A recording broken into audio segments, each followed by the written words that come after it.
હવે 12મો ને બધા સરખા દાખલા આવશે। હવે 12મો દાખલો,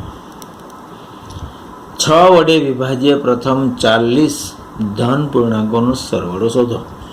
6 વડે વિભાજ્ય એટલે કે 6 નો ઘડિયો, 6 વડે વિભાજ્ય હોય તેવી સંખ્યા, 6 વડે વિભાજ્ય એટલે 6, 12, 18। ચલો આ થઈ ગયું। હવે આપણે 40 ધન પૂર્ણાંકો છે, 40 મૂક્યું છે એટલે 6 ચોક 24, 240 આવે પણ લખતા નથી, એટલે આ સંખ્યાનો 40 સંખ્યા સુધીનો સરવાળો જોઈએ। એટલે અહીં a બરાબર 6, d બરાબર પણ 6, n બરાબર 40, 40 પૂર્ણાંકોનો સરવાળો જોઈએ છે। ચલો Sn બરાબર n/2 2a plus n-1 d। ચલો અહીંયા n એટલે 40/2, 2a એટલે 6 પ્લસ 40-1 અને d એટલે પણ 6। ચલો આ 20 મળ્યા, અહીંયા 12 થયા, આ પ્લસ આ બાદ બાકી 39 આવી અને અહીંયા આવશે 6 એમનો। ચલો અહીંયા પાછું 20 એમનો, આ 12, 39 ગુણ્યા 6 કરીએ એટલે અહીંયા બેનો ગુણાકાર થાય 234। હવે આ 20, હવે 234 આ સરળ કરીએ તો 246 થાય। હવે 246 ગુણ્યા 20 કરવા પડે, 246 ગુણ્યા 20 કરો એટલે 49, 20 આનો ગુણાકાર આવે। એટલે અહીંયા 6 વડે વિભાજ્ય 40 સંખ્યાનો સરવાળો 4920 થાય। આ જ રીતે દાખલો 13મો 8ના ગુણિત છે, તો 8ના પ્રથમ 15 ગુણિતનો સરવાળો જોઈએ તો 8ના ગુણિત લખી નાખો, 8, 16, 24 આ રીતે ત્યાં 15 સુધીનો કરવાનો છે સરવાળો। એના પછી દાખલો 14મા દાખલામાં 0 અને 15 વચ્ચેના અયુગ્મ પૂર્ણાંકોનો સરવાળો, 0 અને 50 વચ્ચેના અયુગ્મ પૂર્ણાંકો, અયુગ્મ એટલે એકી સંખ્યા 1, 3, 5, 49। ચલો આટલી આ સંખ્યાઓ જે છે એ સંખ્યાઓનો આપણે સરવાળો કરવાનો છે। હવે સરવાળો કરવા માટે આ કેટલી સંખ્યા છે એ આપણને ખબર નથી, જ્યાં સુધી n ન હોય ત્યાં સુધી એકેય સૂત્ર લાગી શકે નહીં। એટલે પહેલાં આપણે n ગોતવો જોઈએ, n ગોત્યા પછી આપણને સરવાળો મળે। તો પહેલાં a બરાબર અહીંયા ખ્યાલ છે 1 છે, d બરાબર 3 - 1 = 2 થાય, અને છેલ્લું 49 છે એ nમું પદ છે એ ધારી લઈએ આપણે। અહીંયા n કેટલા છે ખબર નથી, એટલે ધારો કે nમું પદ 49 છે, તેથી an બરાબર 49 થાય। anનું સૂત્ર મૂકી પ્લસ n-1 d। હવે અહીંયા an એટલે 49 મૂકો, a એટલે 1 છે, n કેટલા છે ખબર નથી, અને d એટલે 2 મૂકો।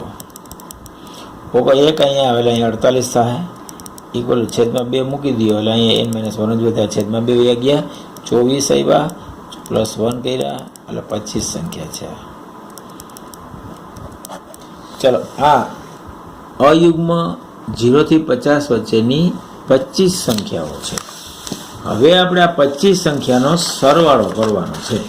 હવે આપણે એસએનનું સૂત્ર નાનું મૂકી દઈએ એટલે આપણને સરવાળો, નાનું મૂકો તો ચાલે, મોટું સૂત્ર મૂકો તો પણ મળી જાય। એમાં છેલ્લું પદ છેલ્લે આપણે નાનાનો ઉપયોગ કરશું।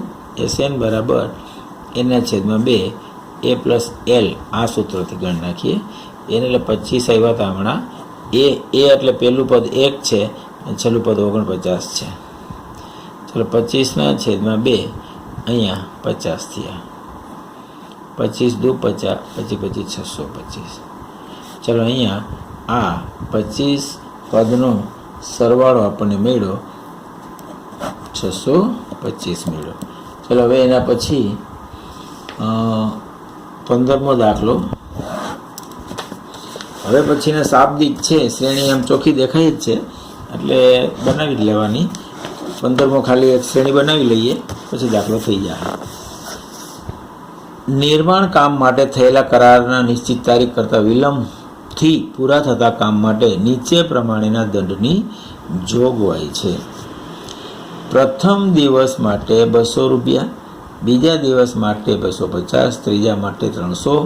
આ રીતે દરરોજ પ્રત્યેક દિવસ છે એ દંડની રકમ આગલા દિવસ કરતાં 50 રૂપિયા વધુ થાય. જો કોન્ટ્રાક્ટર 30 દિવસ વિલંબ કરે તો તેને કેટલી રકમ ભરવી પડે? આ ચોખ્ખું જ છે. એમાં જો એક દિવસ 15, એક દિવસ વિલંબ કરે, પ્રથમ દિવસની એના દંડની રકમ 200, બીજા દિવસની દંડની રકમ 250, ત્રીજા દિવસની 300. આ રીતે દંડની રકમ છે. હવે આ રીતે 30 રકમ એને ભરવી પડે. પહેલા દિવસે 200 ભરવા પડે, બીજા દિવસે 2 દિવસ થાય તો 250, 200 તો ભરવા જ પડે. તો એની દંડની રકમ કુલ કેટલી ભરવી પડે? એટલે અહીંયા આ બધી સંખ્યાનો કાંઈ નથી, આપણે સરવાળો કરવાનો છે. આ સમાંતર શ્રેણી બને છે. હવે એ બરાબર 200, અહીં એ બરાબર 200 છે, ડી બરાબર 250 માઇનસ 200 = 50 છે. હવે 30, n બરાબર 30 છે. તો S30 = n/2 2a plus n-1d. આ સૂત્રથી આપણે સરળો કરી લઈએ.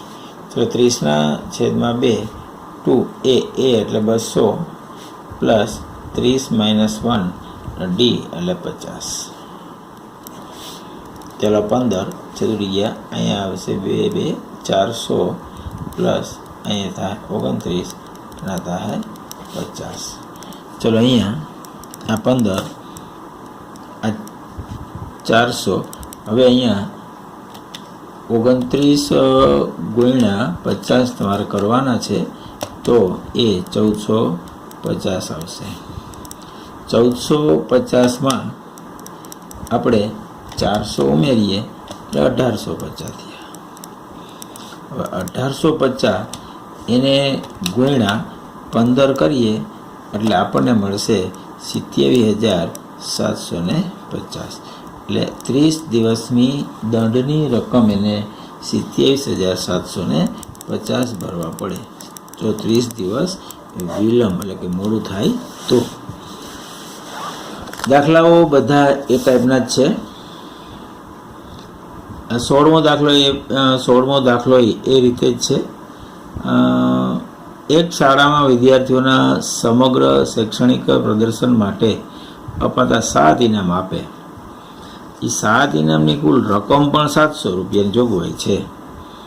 જો પ્રત્યેક ઇનામ આગળના ઇનામ કરતાં 20 રૂપિયા ઓછું હોય તો પ્રત્યેક ઇનામની રકમ કેટલી છે એ ગોતવાની છે. ચલો દાખલા નંબર 16.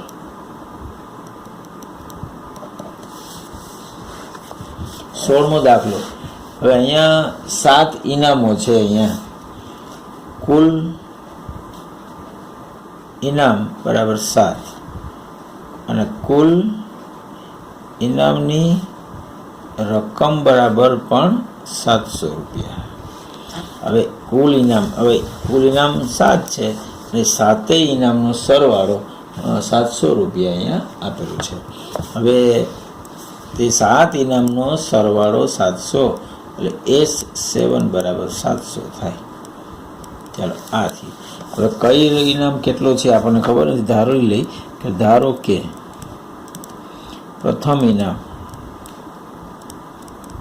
બરાબર એ. પ્રથમ ઇનામ છે એ રૂપિયા આપવામાં આવે છે. હવે બીજું ઇનામ 20 રૂપિયા ઓછું.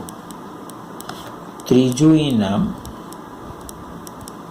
એનાથી 20 ઓછું. એટલે આ રીતે 7 ઇનામોની વહેંચણી કરવામાં આવે છે અહીંયા. એટલે આ શ્રેણી છે અને આ શ્રેણીના આપણે સરવાળો કરી એ ગોતી લઈ, એ ગોતીને અહીં મૂકી દઈએ એટલે ઇનામની રકમ આવશે. એટલે અહીં એ બરાબર તો એ જ છે, પેલું પદ એ. ડી બરાબર એ -20 માઇનસ એ 11 -20 એટલે 20 ઘટે. એન બરાબર 7 છે. તો અને એસએન તો આગળ 700 આવી ગયું. ચાલો એના પછી સૂત્ર મૂકી દઈ. એસએન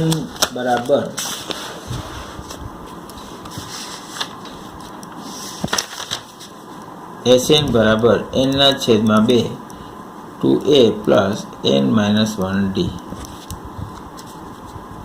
ચલો એસએન આગળ આવી ગયું, 700 મૂકવાના હે.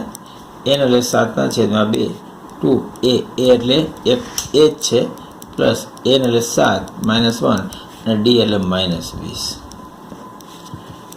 ચલો અહીંયા 7 છેદમાં 2 ઉપર એટલે 700, આ 2 ઉપર અને 7 છેદમાં આવી ગયા 2a. હવે અહીં માઇનસ, હવે અહીંયા 7માંથી 1 જાય એટલે 6 અને -20 એટલે -120. હવે અહીંયા 100 ગુણ્યા 2 એટલે 200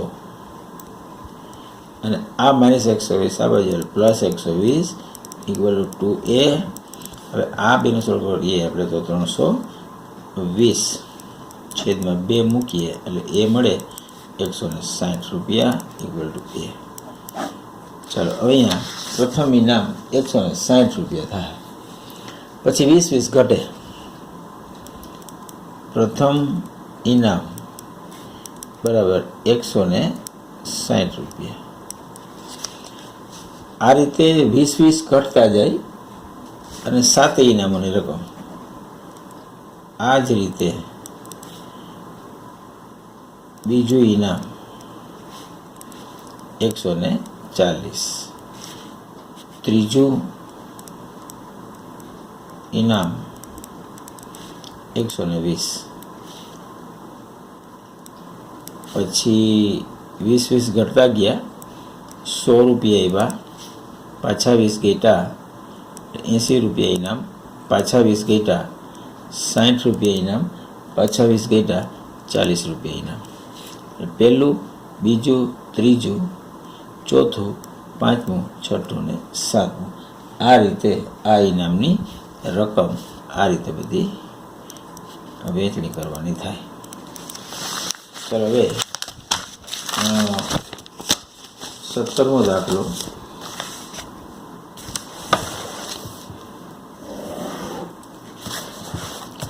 સત્તરમા દાખલામાં શાળામાં વિદ્યાર્થીઓ વાયુ પ્રદૂષણ ઓછું કરવા માટે શાળાની અંદર અને બહાર વૃક્ષ વાવવાનું વિચારે. નક્કી એમ થયું કે પ્રત્યેક ધોરણનો પ્રત્યેક વિભાગ જે તે ધોરણમાં ભણતા હોય તેટલા વૃક્ષો આવે. પહેલા ધોરણમાં ભણતો હોય તો એ 1 વૃક્ષ વાવશે વિદ્યાર્થી, બીજા ધોરણમાં ભણતો હોય તો 2 વૃક્ષ વાવે, ત્રીજામાં ભણતો હોય તો 3 વૃક્ષ. એ રીતે 12મા ધોરણ સુધીના વિદ્યાર્થીઓ વૃક્ષ વાવે. દરેક ધોરણના 3 વિભાગ છે તો વિદ્યાર્થી દ્વારા કેટલા વૃક્ષોનું વાવેતર થયેલું છે હવે એ અહીંયા લખવું જોઈએ. એ 16મો અને પણ 17મો દાખલો. શાળામાં 1 થી 12 ધોરણ છે. એક તો એ દરેક ધોરણના 3 વિભાગ છે. એ પહેલા ધોરણના 3, બીજાના 3, ત્રીજાના 3, એ રીતે 12માના 3. હવે પહેલું ધોરણ 1ના વિદ્યાર્થી એ વાવેલ વૃક્ષ બરાબર 3. ધોરણ 1નો એક વિભાગ એક વૃક્ષ વાવશે, એવા 3 વિભાગ છે એટલે 3 વૃક્ષ વાવશે. એના પછી ધોરણ 2 ના વિદ્યાર્થીઓએ વાવેલ વૃક્ષની સંખ્યા. ધોરણ 2 વાળા 2 વૃક્ષ વાવે એવા 3 વિભાગ છે, એટલે એ થાય 6. હવે આ જ રીતે ધોરણ 12 ના વિદ્યાર્થીઓ વાવેલ વૃક્ષ 12મા ધોરણવાળા 12 વૃક્ષ વાવે, પણ એવા 3 વિભાગ છે, એટલે 36 વૃક્ષ એને વાવવા પડશે. હવે શ્રેણી, આ સમાંતર શ્રેણી 3, 6, 9 એ રીતે 36, આ રીતે 12 સંખ્યા છે. હવે સરળ જ કરવાનું છે, આનું બીજું કાંઈ કરવાનું નથી. એ બરાબર 3 છે, ટી બરાબર 3 છે, એન બરાબર 12 છે, એલ બરાબર 36 છે. નાનું સૂત્ર મૂકી દીધું, સરળ થઈ જાય. SN બરાબર n/2 a plus L. n એટલે 12, ચલો એ એટલે 3, એલ એટલે 36. હવે અહીંયા આ 6 અને આ બેનો સરવાળો 39 ગુણ્યા 6 કરો એટલે 234 થાય. 234. આ S12 સંખ્યાનો સરવાળો 234. એટલે શાળાના વિદ્યાર્થીઓએ 234 વૃક્ષ વાવેલ છે. 234 વૃક્ષો વાવેલ છે. ચલો હવે એના પછી હવે એક દાખલા નંબર 18. વારાફરતી એ અને બી ને કેન્દ્ર લઈ ક્રમિક અર્ધવર્તુળોની મદદથી એક કુંતલ સ્પાઇરલ બનાવેલ છે. તેની શરૂઆત એથી થાય છે. આકૃતિમાં જે આપેલું છે, આકૃતિ જોવાની છે. આકૃતિ, પહેલું અર્ધવર્તુળ છે, આ એની લંબાઈ L1 છે, એની ત્રિજ્યા છે 0.5 સેન્ટીમીટર. એનું કેન્દ્ર એ છે. પછી બી કેન્દ્ર છે એ અર્ધવર્તુળ આ છે, એની ત્રિજ્યા છે 1 સેન્ટીમીટર. પાછું કેન્દ્ર એ અર્ધવર્તુળની લંબાઈ આ છે એ L3, એની ત્રિજ્યા છે 1.5. તો આ રીતે આ આખી લંબાઈ, આ રીતે 3 અર્ધક્રમિક વર્તુળો થાય છે. આ 1, આ 2, આ 3, પાછું અહીંથી આ 4, પાછું અહીંથી આમ 5, પાછું અહીંથી આમ 6, આ રીતે 13 અર્ધવર્તુળો બને છે. તો ટોટલ આ 13ની લંબાઈ કેટલી એ આપણે જોઈએ છે. ચલો અહીંયા કેન્દ્રો તો એ અને બી છે, એ બેનો જ ઉપયોગ કરવાનો છે. હવે કેન્દ્ર એ હોય તેવા અર્ધવર્તુળ ની લંબાઈ L1 બરાબર, હવે અર્ધવર્તુળનો પરિઘ કયો કે લંબાઈ કયો, એનું સૂત્ર πr છે. એક વખત સૂત્ર લખીએ, πr છે. તો L1 બરાબર r, પહેલા ત્રિજ્યા છે 0.5 છે, એટલે 0.5 પાઈ સેન્ટીમીટર. ચલો બીજું, કેન્દ્ર બી હોય તેવા અર્ધવર્તુળની લંબાઈ L2 = પાઈ સેન્ટીમીટર. 1 પાઈ, એક તો લખાય નહીં. પાછું કેન્દ્ર એ હોય તેવા અર્ધવર્તુળની લંબાઈ L3 = 1.5 પાઈ સેન્ટીમીટર. આ રીતે આગળ વધવાનું છે અને એવા 13 વર્તુળો કરવાના છે. 13. તો સમાંતર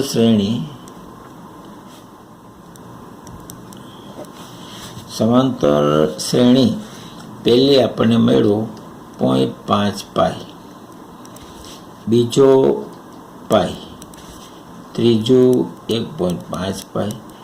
આ રીતે સમાંતર શ્રેણી અને 13 પદ છે આ, કારણ કે 13 અર્ધવર્તુળોની કુલ લંબાઈ જોઈએ. એટલે અહીં એ બરાબર 0.5 પાઈ, ડી બરાબર પાઈ માઇનસ 0.5 પાઈ એટલે 0.5 પાઈ. ચલો એન બરાબર 13. આપણે આનો સરવાળો કરવાનો છે. આ કેટલો સરવાળો થાય? 13 અર્ધવર્તુળનો સરવાળો કેટલો?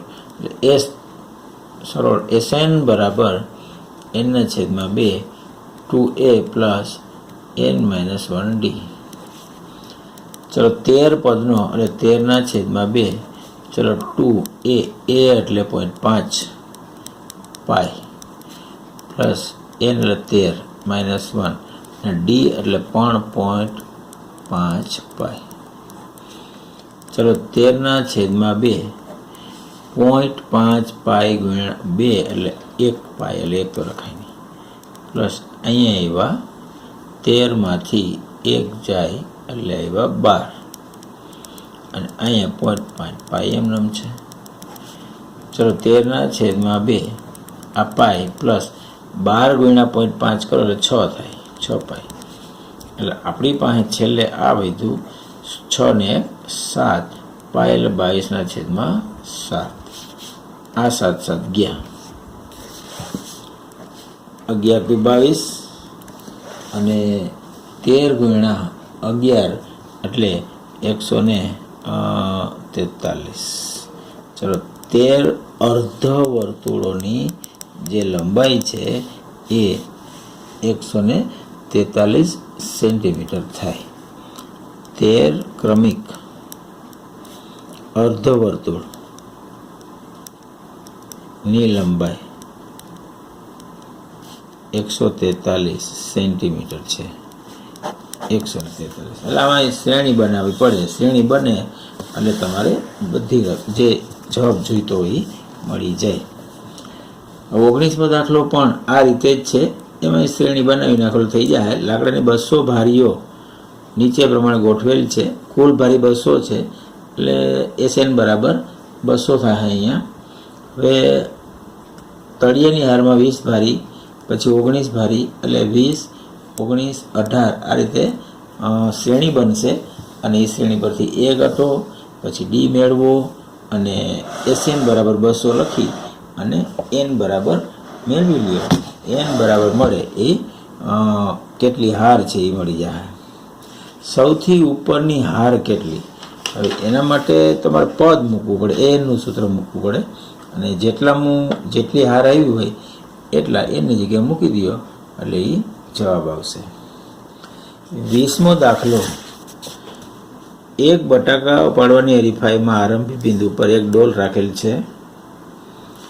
ત્યારબાદ 5 મીટર દૂર પ્રથમ બટાકું, ત્યાર પછી દર 3 મીટર એક સીધી રેખામાં ગોઠવેલ છે. આવા 10 બટાકા રેખા પર મૂકેલ છે. 10 છે. દરેક હરીફે બાલદી પાસેથી દોડી પોતાના નજીકનું બટેટું ઉપાડી પાછા બાલદીમાં નાખવાનું છે. ત્યારબાદ બીજું ત્રીજું બટેટું લેવાનું છે. આ રીતે એને બટેટા ભેગા કરવાના. હરીફાઈ કેટલું અંતર દોડવું પડે.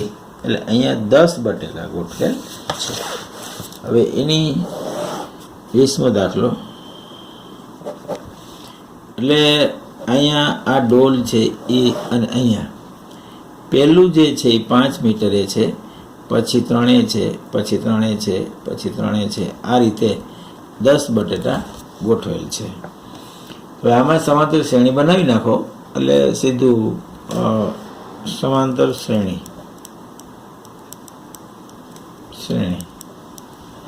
તો સમાંતર શ્રેણીમાં દોડે કેટલું એ વિચારી લ્યો. અહીંથી દોડવાનું છે, અહીંથી અહીંયા આવશે બટેટું લે, પછી અહીંયા આવશે 10 મીટર એટલે પેલું અંતર એને 10 મીટરનું કાપ્યું, પછી અહીંયા આવી ગઈ. હવે અહીંથી દોડશે એટલે 8 દોડી, અહીંયા બીજું બટેટું અહીંયા છે. 8 આમ ને 8 આમ એટલે 8 ને 16. પછી અહીંયા આવી ગઈ. પછી ત્રીજું બટેટું લેવા અહીંયા પહોંચી અહીંયા એટલે આ એને 11 દોરડી, 11 મીટર, 3 ને 3 6, 6 ને 5 11, 11 આમ ને 11 આમ, એટલે 11 દુ 22. આ રીતે આ કાપેલ અંતર છે, સમાંતર શ્રેણી કાપેલ અંતર માટે.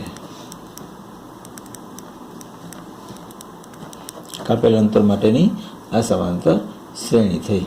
હવે આપણે આનો સરવાળો કરી લો. 10 બટેટા છે એનો સરવાળો કરવાનો છે.